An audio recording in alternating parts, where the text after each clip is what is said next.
किसी नगर में एक विधवा रहती थी। उसका पति मरते समय एक पुत्र छोड़ गया था। इकलौता पुत्र ही उस बेचारी का एकमात्र सहारा था, इसलिए वह अपने पुत्र को प्राणों से भी अधिक प्यार करती थी।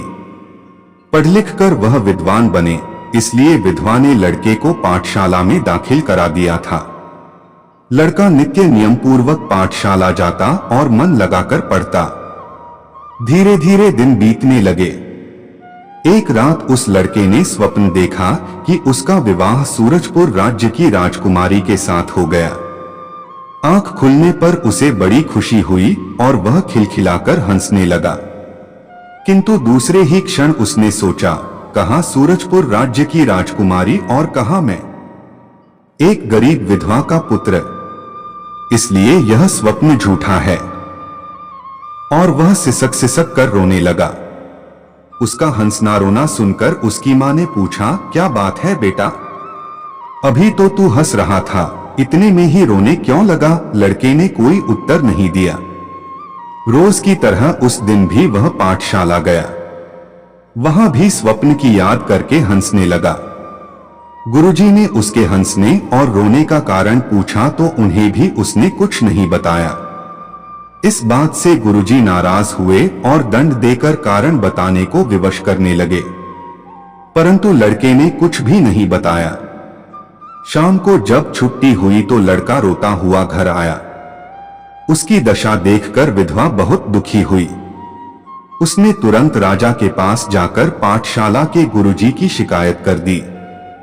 राजा ने गुरुजी को बुलाकर लड़के को दंड देने का कारण पूछा तो गुरुजी बोले, महाराज, जब मैं सभी लड़कों को पढ़ा रहा था तो यह लड़का हंसने और रोने लगा। मैंने इससे कारण बताने को कहा तो इसने इनकार कर दिया, इसलिए मैंने इसे दंड दिया, किंतु फिर भी इसने हंसने और रोने का कारण नहीं बताया। राजा ने लड़के से पूछा, क्यों लड़के, तुम क्यों हंसने और रोने लगे थे? परंतु लड़के ने राजा को भी कोई उत्तर नहीं दिया। राजा ने लड़के की धृष्टता से रुष्ट होकर उसे कारागार में बंद करने का हुक्म दे दिया। राजा के आगे विधवा का क्या वश चलता।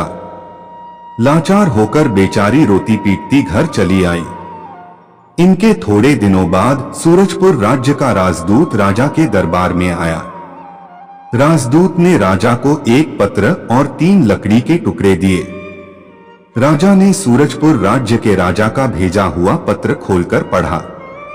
उसमें लिखा था कि इन तीनों लकड़ियों में कौन सी लकड़ी सिरे की है, कौन सी बीच की है और कौन सी जड़ नीचे की है। या तो इस प्रश्न का उत्तर दो, नहीं तो युद्ध के लिए तैयार हो जाओ। राजा ने पत्र पढ़ा तो राज्य भर में डुगडुगी पिटवा दी कि जो सूरजपुर राज्य के राजा के प्रश्न का उत्तर बताएगा उसे 100 रुपए पुरस्कार में दिए जाएंगे। राजा की इस घोषणा की चर्चा इधर उधर होने लगी। लोग सूरजपुर के राजा के प्रश्न का उत्तर सोचने लगे। उसी रात जेल के पास से एक बूढ़ी दासी कुछ बड़बड़ाती हुई जा रही थी। जेल की सलाखों में से लड़के ने बुढ़िया को बुलाकर पूछा, क्या बात है बुढ़िया, सारे राज्य में किस बात की चर्चा इतने जोर से हो रही है? बुढ़िया ने कहा, अरे लड़के, तू क्या समझेगा। सूरजपुर के राजा ने हमारे महाराज के पास लकड़ी के 3 टुकड़े भेजे हैं और कहलाया है कि इन तीनों टुकड़ों में कौन सा टुकड़ा सिरे का है, कौन सा बीच का है और कौन सा जड़ का है। या तो इस प्रश्न का उत्तर दो, नहीं तो उसके साथ युद्ध के लिए तैयार हो जाओ। इस प्रश्न का उत्तर बताने वाले के लिए राजा ने 100 रुपए पुरस्कार देने की घोषणा की है। लड़के ने कहा, अरे यह कौन सा मुश्किल प्रश्न है, यह तो मैं बता सकता हूं। बुढ़िया ने कहा, बेटा तू इसका उत्तर मुझे बता दे, मैं गरीब बुढ़िया हूं, 100 रुपए इनाम में मिल जाएंगे तो जीवन आराम से कट जाएगा। लड़के ने कहा, अच्छा जा, एक बड़े बर्तन में पानी भरकर उसमें तीनों लकड़ियों को बारी बारी से डाल देना। जो लकड़ी तुरंत ही पानी में डूब जाए वह सिरे की होगी, जो थोड़ा तैरकर फिर डूबे वह बीच की होगी। सबसे बाद में काफी देर तैरकर डूबने वाली लकड़ी जड़ सबसे नीचे की होगी। दूसरे दिन दरबार में पान का बीड़ा रखा गया। राजा ने कहा, सूरजपुर के राजा के प्रश्न का उत्तर जो बता सके पान का बीड़ा उठा ले। प्रश्न का उत्तर बताने वाले को 100 रुपए पुरस्कार दिए जाएंगे। भीड़ में से बुढ़िया दासी निकली और उसने लपककर पान का बीड़ा उठा लिया। राजा ने उसे तीनों लकड़ी के टुकड़े देकर कहा, बताओ इनमें से कौन सा टुकड़ा सिरे का है, कौन सा बीच का है और कौन सा जड़ का। बुढ़िया दासी ने एक घड़ी की मोहलत मांगकर दरबार से बाहर बाग में गई। वहां बड़े से बर्तन में पानी भरा हुआ था। लकड़ी के टुकड़ों को उसने बारी बारी पानी में डालकर निशान लगा दिए। दूसरे ही क्षण बुढ़िया ने लकड़ी के टुकड़ों को राजा के सामने रखते हुए निशानों द्वारा बताया कि कौन सी लकड़ी सिरे की है, कौन सी बीच की है और कौन सी सबसे नीचे जड़ की है। राजा बुढ़िया दासी के उत्तर से बहुत प्रसन्न हुआ। उसने बुढ़िया को 100 रुपए इनाम देकर सूरजपुर के राजा के प्रश्न का उत्तर भेज दिया। उत्तर के साथ साथ राजा ने यह भी लिख भेजा कि तुम्हारे प्रश्न का उत्तर मुझे सोचने की जरूरत नहीं पड़ी। इसका उत्तर तो हमारी बुढ़िया दासी ने ही बता दिया। सूरजपुर राज्य के राजा ने उत्तर पाने के तुरंत बाद ही राजदूत के द्वारा 3 गायें राजा के पास भेजी। उनके साथ एक पत्र भी लिखकर भेजा कि इन तीनों गायों में कौन सी माँ है, कौन सी बेटी है और कौन सी बेटी की बेटी पोती है। इस प्रश्न का उत्तर शीघ्र भेजो, नहीं तो युद्ध के लिए तैयार हो जाओ। राजा ने फिर राज्य में घोषणा करवा दी कि जो सूरजपुर के राजा के प्रश्न का उत्तर बताएगा उसे 100 रुपए इनाम दिए जाएंगे। राजा की इस घोषणा की चर्चा भी चारों ओर फैल गई। उसी रात फिर जब बुढ़िया दासी जेल के पास से गुजर रही थी तो जेल की सलाखों में बंद लड़के ने पूछा, बुढ़िया आज राजा ने क्या घोषणा की है जिसकी चर्चा चारों ओर हो रही है। बुढ़िया ने कहा, बेटा इस बार भी सूरजपुर के राजा ने हमारे महाराज के पास पत्र भेजकर प्रश्न पूछा है। पत्र में लिखा है कि यदि प्रश्न का उत्तर नहीं भेजोगे तो युद्ध के लिए तैयार रहना। लड़के ने पूछा, सूरजपुर के राजा ने इस बार कौन सा प्रश्न पूछा है। बुढ़िया ने बताया, राजा ने इस बार 3 गायें भेजकर पूछा है कि इनमें कौन सी माँ है, कौन सी बेटी है और कौन सी पोती है। तीनों गायें देखने में बिल्कुल एक जैसी ही लगती हैं। लड़के ने कहा, यह तो बड़ा आसान प्रश्न है। बुढ़िया ने कहा, बेटा यदि तू इस प्रश्न का उत्तर जानता है तो मुझे बता दे, भगवान तेरा भला करेगा। लड़के ने बताया, अच्छा जा एक जगह हरी घास का ढेर इकट्ठा करके उसके चारों ओर बांस का घेरा बना देना। घेरा इतना ऊंचा हो कि गायें आसानी से न कूद सकें। इससे पहले गायों को 2 दिन भूखी रखना। तीसरे दिन उन्हें घास के ढेर के पास छोड़ देना। जो गाय पहले घेरा फादकर घास खाने के लिए अंदर घुस जाए उसे पोती समझना। जो गाय जरा रुककर घेरा फादने की कोशिश करे उसे बेटी समझना और जो सबसे आखिर में घेरे को फादकर घास खाने जाए उसे मां समझना। बुढ़िया दासी लड़के की बताई हुई विधि को दिमाग में रखकर घर चली गई।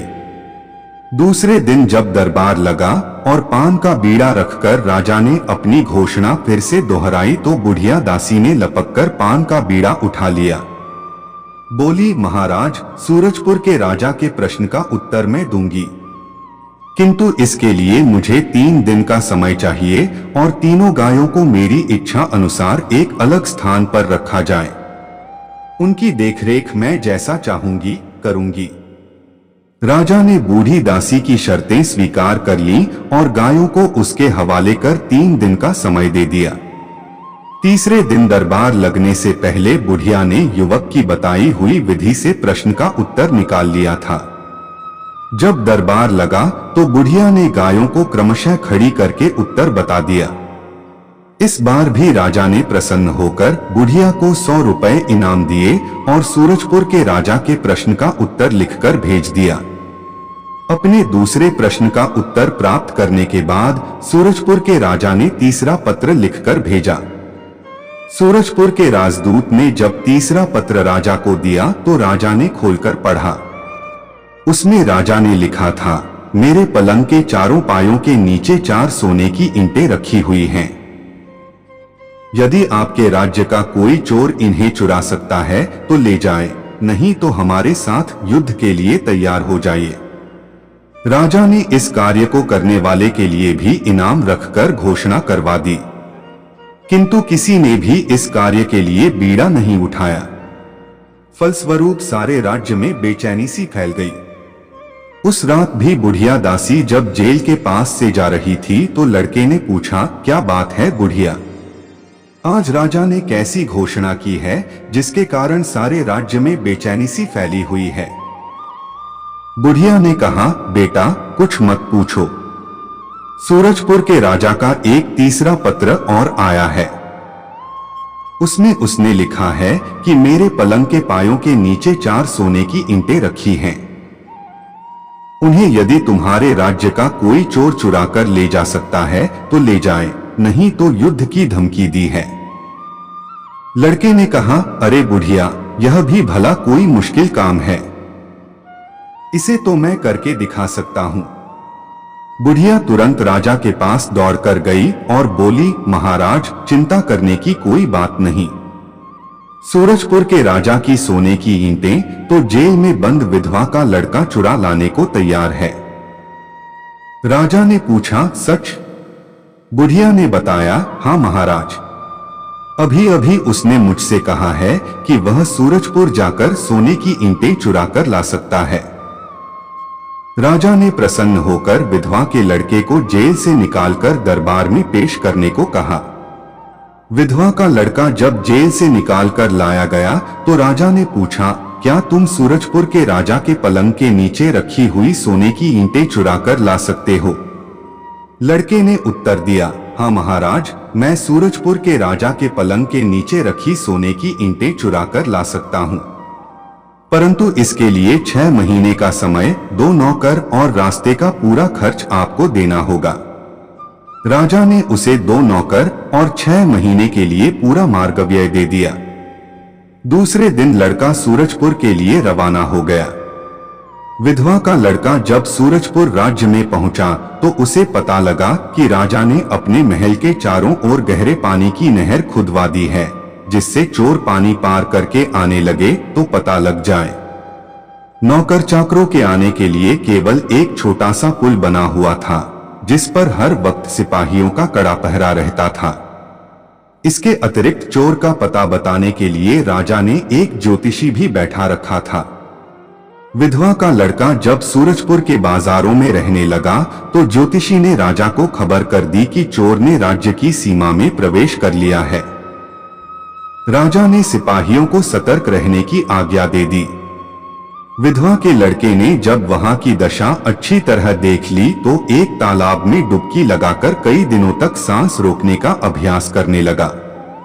थोड़े ही दिनों में जब लड़के ने काफी देर तक सांस रोकने का अभ्यास कर लिया तो एक दिन राजा के घोड़े के लिए घास ले जाने वाले से उसने बात की। लड़के ने उससे कहा, घास वाले, तू यदि घास के गट्ठर में छिपाकर मुझे राजा के पास पहुंचा दे तो मैं तुझे मुंहमांगा इनाम दूंगा। पहले तो घास वाला बहुत झिझका, किंतु जब लड़के ने खूब लालच दिया तो वह तैयार हो गया। दूसरे दिन रात को जब घोड़े के लिए घास लेकर वह पुल पार करने लगा तो गट्ठर में लड़के को भी बांध कर ले गया। इस तरह पुल पार होकर जब लड़का राजा के महल के पास पहुंचा तो ज्योतिषी ने राजा को फिर सचेत कर दिया, महाराज, चोर महल के बिल्कुल करीब आ गया है। राजा ने सिपाहियों को एकदम सतर्क रहने की आज्ञा दे दी। सिपाही एक एक चीज को ध्यान से देखते हुए महल के चारों ओर पहरा देने लगे।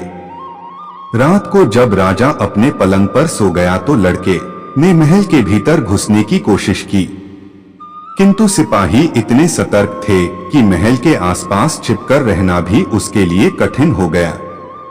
आखिर वह धीरे से नहर में घुसकर पानी में मुर्दा बनकर तैरने लगा।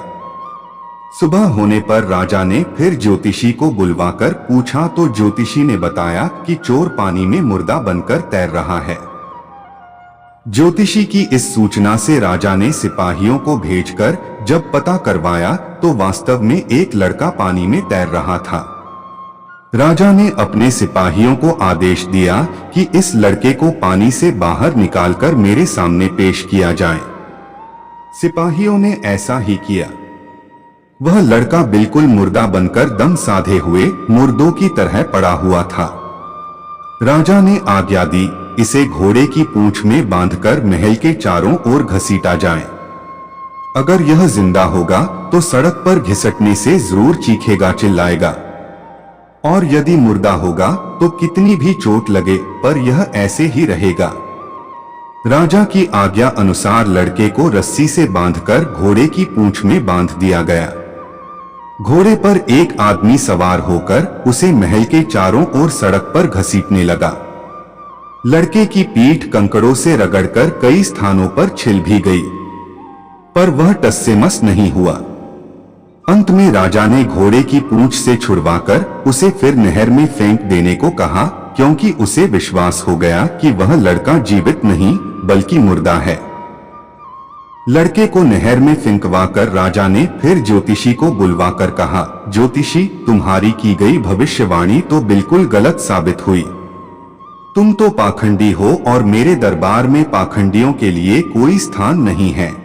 फिर राजा ने उसी समय सैनिकों को आदेश दिया कि ज्योतिषी को कारागार में डाल दिया जाए। इसके बाद राजा ने ज्योतिषी रखना बंद कर दिया और केवल सिपाहियों को सतर्क रहकर पहरा देने का आदेश दिया। लड़का नहर से उस पार निकलकर अपने डेरे में पहुंच गया। 2-4 दिन शरीर की चोटों की मरहम पट्टी करने के बाद एक दिन फिर वह घसियारे से मिला। घसियारा काफी धन पाने के बाद उसे घास के गट्ठर में बांधकर राजा के घुड़साल में छोड़ आया। ठीक आधी रात को जब राजा सो गया और सिपाही पहरा दे रहे थे तो वह लड़का एक काला कपड़ा ओढ़कर नावदान के रास्ते महल के भीतर घुस गया। भीतर जाकर देखा कि एक सुंदर सजे हुए कमरे में 2 पलंगों पर राजा और उसकी लड़की सोई हुई हैं। लड़का चुपके से कमरे में घुसकर पहले राजा की लड़की के पास गया और उसे धीरे से जगाकर बोला, मैं यमदूत हूं, चलो तुम्हें यमराज बुला रहे हैं।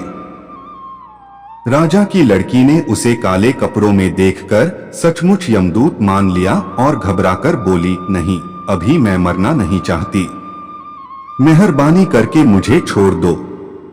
लड़के ने कहा, अच्छा, अगर तुम मरना नहीं चाहती तो एक तरकीब करो जिससे तुम्हारी जान बच जाए, नहीं तो मेरे सिवा कोई और दूत आएगा और आज तुम्हें जरूर यमलोक ले जाएगा। लड़की ने कहा, मैं अपनी जान बचाने के लिए आप जो कहेंगे सब कुछ करने को तैयार हूं। लड़के ने कहा, अच्छा, यह बड़ा संदूक खोलो और उसमें तुम बैठ जाओ, मैं बाहर से ताला बंद कर दूंगा, फिर कोई दूसरा दूत भी आएगा तो तुम्हें यहां न देखकर वापस चला जाएगा। लड़की ने संदूक खोल दिया। उसके भीतर बैठ जाने पर लड़के ने बाहर से ताला बंद कर दिया। इसके बाद उसने धीरे से राजा को जगाया और बोला, जल्दी चलो, मैं यमदूत हूं, तुम्हें यमराज ने बुलाया है। राजा के प्राण सूखने लगे। वह हाथ जोड़कर बोला, नहीं, मैं अभी मरना नहीं चाहता, मेहरबानी करके मुझे छोड़ दो। लड़के ने कहा, अच्छा, अगर तुम अभी मरना नहीं चाहते तो एक काम करो, तब शायद तुम्हारी जान बच जाए, नहीं तो मेरे बाद कोई दूसरा दूत आएगा और वह अवश्य तुम्हारी जान निकाल कर ले जाएगा। राजा ने गिड़गिड़ाकर कहा, मैं अपनी जान बचाने के लिए आप जो कहेंगे करने को तैयार हूं। लड़के ने कहा, अच्छा, देर मत करो, तुम जल्दी से उस दूसरे संदूक में बैठ जाओ, मैं बाहर से ताला लगा देता हूं। यदि मेरे बाद भी कोई यमदूत आएगा तो तुम्हें यहां न देखकर वापस चला जाएगा। राजा ने एक भी क्षण की देर नहीं लगाई। उसे भी जब संदूक में बंद कर दिया तो लड़के ने पलंग के नीचे से 4 सोने की ईंटें उठाकर अपने पास रख ली। फिर उसने अपने ऊपर का काला कपड़ा फेंककर झटपट राजा का भेष बना लिया। राजा का भेष बनाकर वह महल के बाहर इधर उधर घूमने निकला तो सभी सिपाही उसे झुक झुक कर सलाम करने लगे। उसने सिपाहियों को डांटकर कहा, खबरदार, अगर एक चींटी भी महल के भीतर घुसी तो सवेरे तुम सबका सिर धड़ से अलग करवा दिया जाएगा। और देखो, मैं कुछ देर के लिए नगर में सैर करने जा रहा हूं, इसलिए तुम सब और भी होशियारी से पहरा देते रहना। कोचवान को कहो जल्दी से गाड़ी महल के दरवाजे पर लाई जाए। एक सिपाही दौड़कर कोचवान को बुला लाया। गाड़ी महल के दरवाजे पर खड़ी कर दी गई। कोचवान से कहकर लड़के ने दोनों संदूकों को गाड़ी में रखवा दिया और सोने की 4 ईंटें बगल में रखकर गाड़ी में बैठ गया। धीरे धीरे गाड़ी पुल के बाहर हुई। सभी सिपाही बार बार उसे राजा समझकर सलाम करते जा रहे थे। पुल पार हो जाने के बाद उसने कोचवान से गाड़ी को तेज हाँकने को कहा। शहर में आकर लड़के ने दोनों नौकरों को भी गाड़ी पर बैठा लिया। तेज से तेज रफ्तार से गाड़ी हाँकर कोचवान ने सवेरा होते होते उन्हें सूरजपुर राज्य की सीमा पर पहुंचा दिया। कुछ ही समय में विधवा का लड़का अपने राज्य में पहुंचकर राजा के दरबार में हाजिर हुआ और उसने सूरजपुर के राजा के पलंग के नीचे की 4 सोने की ईंटें राजा के सामने रख दी। राजा उसे शाबाशी देने लगा तो लड़के ने संदूकों की चाबी देते हुए कहा, महाराज, इन संदूकों को भी खोलकर देखिए, शायद इसमें भी कुछ माल निकले। राजा को संदूकों की चाबी देकर लड़का अपनी माता से मिलने चला गया। राजा ने दोनों संदूकों को खोला। उनमें सूरजपुर का राजा और उसकी लड़की को देखकर राजा के आश्चर्य का ठिकाना न रहा। सूरजपुर का राजा संदूक से बाहर निकलते ही राजा के पैरों पर गिरकर बोला, महाराज, आप बड़े योग्य और निपुण हैं। हम हार मानकर अपनी लड़की की शादी उस युवक के साथ करना चाहते हैं जिसने यह सब कौतुक किया है। राजा ने विधवा के लड़के को बुलाकर सूरजपुर के राजा की बात मान लेने को कहा। सूरजपुर के राजा ने जब अपनी लड़की की शादी विधवा के लड़के के साथ कर दी तो लड़के ने अपने राजा को बताया, महाराज, अब मैं आपको अपने हंसने और रोने का कारण बताता हूँ। एक रात मैंने स्वप्न में देखा था कि मेरी शादी सूरजपुर के राजा की लड़की के साथ हुई है। इस स्वप्न को सोचकर मैं खुशी के मारे हंस पड़ता था, किंतु दूसरे ही क्षण जब मैं अपनी गरीबी पर विचार करता था तो तुरंत ही रो पड़ता था। अब क्योंकि मेरा स्वप्न साकार हो गया है, इसलिए मैंने आपको बता दिया। राजा ने विधवा के लड़के की प्रशंसा की। उसने हमेशा के लिए उसे सुख साधन देते रहने का वचन दिया। दोस्तों, आज की कहानी आपको कैसी लगी? कृपया कमेंट में जरूर बताइएगा। वीडियो को यहां तक देखने के लिए धन्यवाद।